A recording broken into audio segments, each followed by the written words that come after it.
श्री महाकाल। कई साधक गुरु के विषय में बात करते हैं कि हमें गुरु कैसे बनाने चाहिए और गुरु की साधना में महत्ता क्या होती है। तो सर्वप्रथम आप लोगों को मैं ये बता दूं कि आप लोगों को जब यही पता नहीं है कि गुरु की महत्ता क्या होती है, जैसे ये एक बात क्लियर है कि जैसे किसी भी प्रकार से जीवन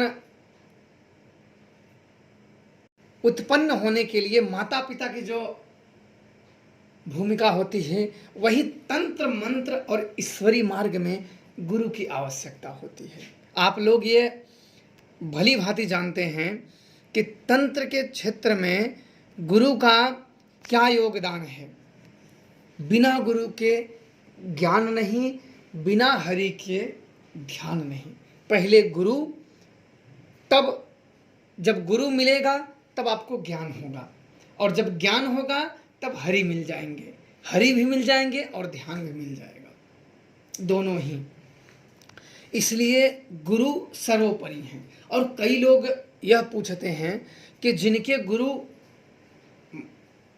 ब्रह्मलीन हो गए हैं, इस दुनिया को छोड़ चुके हैं, तो क्या वो दूसरे गुरु बना सकते हैं? तो आप लोगों को बता दूं कि गुरु जो है वो तो शिव शब्द है। शिव ही गुरु हैं, गुरु ही शिव है, शिव ही गुरु है। तो गुरु मरे कहाँ, ब्रह्मलीन कहाँ हुए? वो तो उनकी कायालीन हुई ना। और ऐसी चीजें कभी नहीं। गुरु सदैव आप चाहते हो कोई साधना, कोई आराधना, कोई भक्ति, कोई तप, कोई जप, कोई योग, कोई ध्यान जब करते हो तो गुरु आपके साथ थोड़ी रहता है। गुरु का ध्यान ही तो करते हैं। मन में जो गुरु का ध्यान रहता है, तो अगर गुरु का अगर ध्यान है, गुरु पे श्रद्धा है, समर्पण है, तो उनकी मानसिक पूजा होती है। आपने देखा होगा कि किसी भी साधनाओं में प्रत्यक्ष गुरु बड़ा कम ही होते हैं। जिनके प्रत्यक्ष गुरु हों उनके बड़े अतिभाग्य होते हैं साधना काल में। अन्यथा अप्रत्यक्ष ही होते हैं, उनकी मानसिक पूजा की जाती है। और कई लोगों ने मेरे गुरुदेव के बारे में पूछा है, व्यक्तिगत जानकारी पूछे हैं। तो मैं अपने गुरु के बारे में अब क्या कहूँ, ये बात छोटी मुँह बड़ी बात है। गुरु तो गुरु होता है, सहस्त्रों गलतियों को क्षमा कर देता है। हम तो एक पत्थर के समान थे, एक छोटे से शक्तियों के पुजारी थे। गुरु की ही कृपा से ज्ञान हुआ, अन्यथा लोग ऐसे ही भटकते रहते हैं। लोग ठोकर खाते हैं, दर दर की ठोकर किसे बोलते हैं? आज यहाँ, कल वहाँ, फिर कहीं और, फिर कहीं और। बिल्कुल जैसे कि एक जल बह रहा है उथल फुथल करते हुए, और एक उसमें नाव बह रही है, बिना पतवार के जा रही है। इधर टक्कर लगा, उधर टक्कर लगा, कहाँ रुकना है, कहाँ मंजिल है, कहाँ ठिकाना है, कुछ पता नहीं है, बस बहते जाना है। वही होती है कि बिना गुरु के शिष्य का जीवन बिना पतवार के नाव होती है। और मैं अपने अनुभव बताऊं, मेरे गुरुदेव ने कई प्रकार से परीक्षाएं ली। मैं माता शमशान काली और हनुमान जी और काल भैरव का ही धन्यवाद मानता हूं, क्योंकि यह इन तीनों शक्तियों की सेवा मैंने एक साथ शुरू की थी। और उस समय पे मैं गुरु की बातों की जो बोलते थे मैं हाँ बोल देता था। वो बोलते थे कि तुम्हें लाश खानी है, बोला ठीक है गुरुदेव। कोई भी विद्याएं बड़े कष्ट से सीखी जाती है, बड़े अंधेरे देखे होने पड़ते हैं, बहुत समस्याओं का सामना करना पड़ता है, अब बहुत अनुभव झेलने पड़ते हैं, बहुत कष्ट झेलने पड़ते हैं, तब जाके अनुभव होते हैं। मेरे जो अनुभव किताबी अनुभव नहीं होते हैं, किताबी बातें नहीं होती हैं कि आज पढ़े कल बता दिए।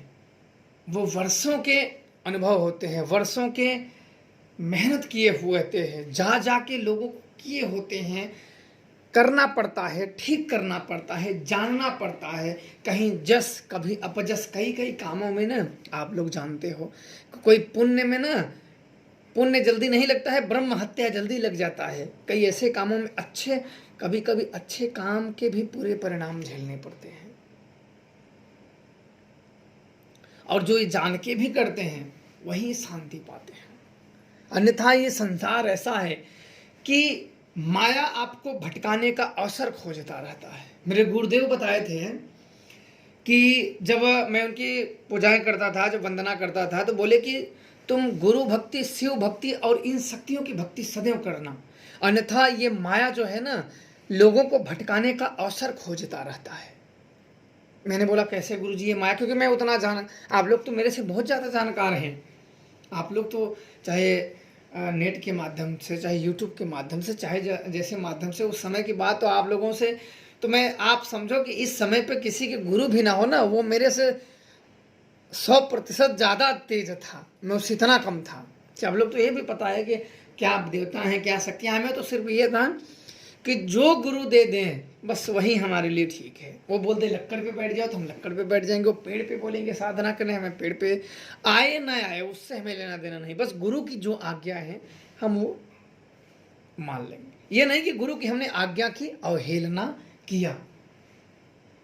शक्तियां मिलने के बाद भी, सिद्धियां मिलने के बाद भी मैंने अपने गुरुदेव से जब भी मिला, मैं आज उस चीज़ों को मैं आप लोगों को बता रहा हूँ, मैं जब भी मिला तब भी ऐसा मिला अपने गुरुदेव से कि मैं बिल्कुल जैसे कि मेरी झोली में कुछ भी नहीं, एक शक्तियों का एक कंकड़ मात्र नहीं, बिल्कुल जैसे भिखारी की तरह नहीं होते हैं, वैसे अपने गुरुदेव से मिला।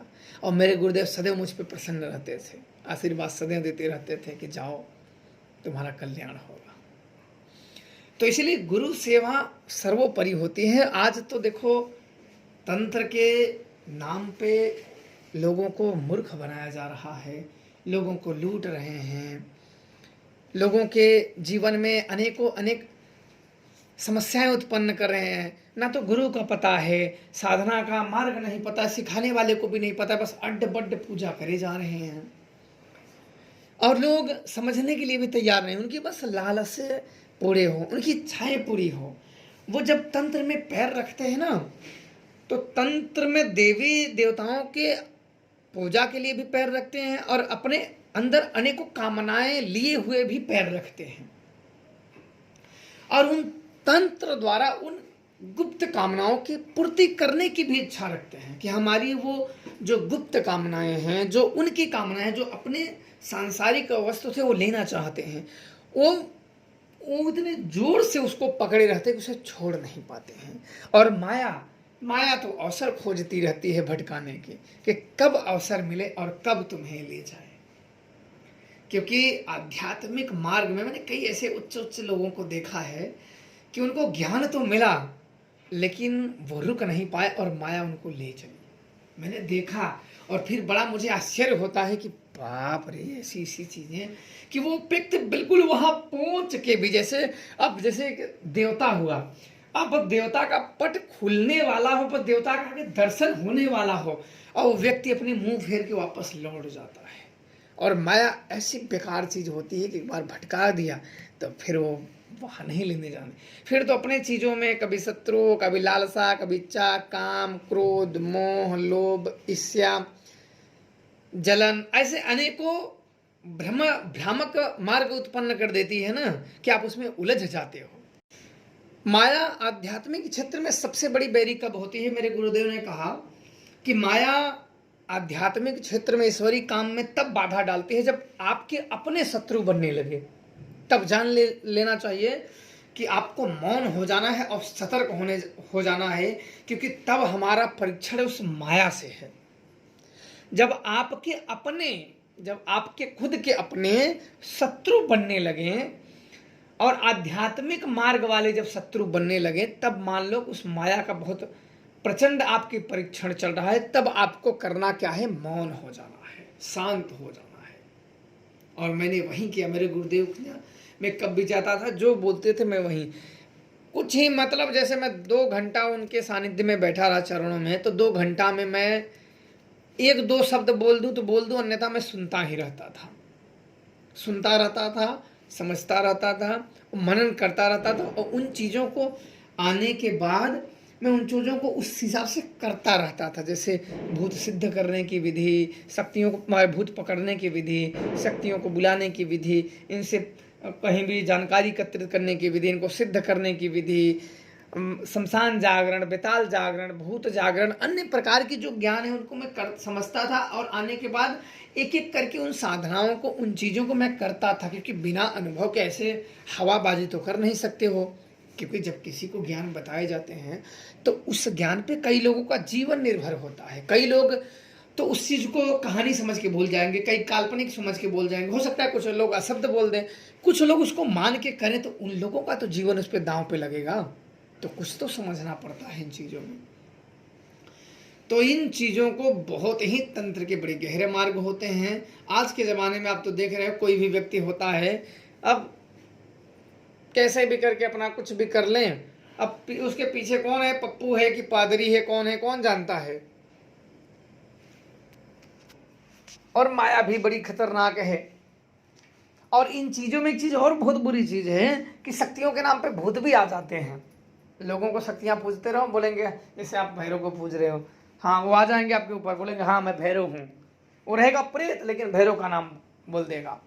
इनमें गुरु बचाता है, क्योंकि ऐसे मेरे आँख के सामने ऐसी अनेकों घटनाएं घटी हैं जिसमें ये प्रेत छल लेते हैं। ऐसी कई घटनाएं, काली के नाम पे भूत बोले हैं, हनुमान जी के नाम पे भूत बोले हैं, भैरव के नाम पे भूत बोले हैं, दुर्गा के नाम पे भैरव भूत बोले हैं। ऐसे कई मैंने देखा हूँ कि इनके नाम पे, और कई लोगों ने पूज भी रखा है, अपने घर में बिठा रखा है।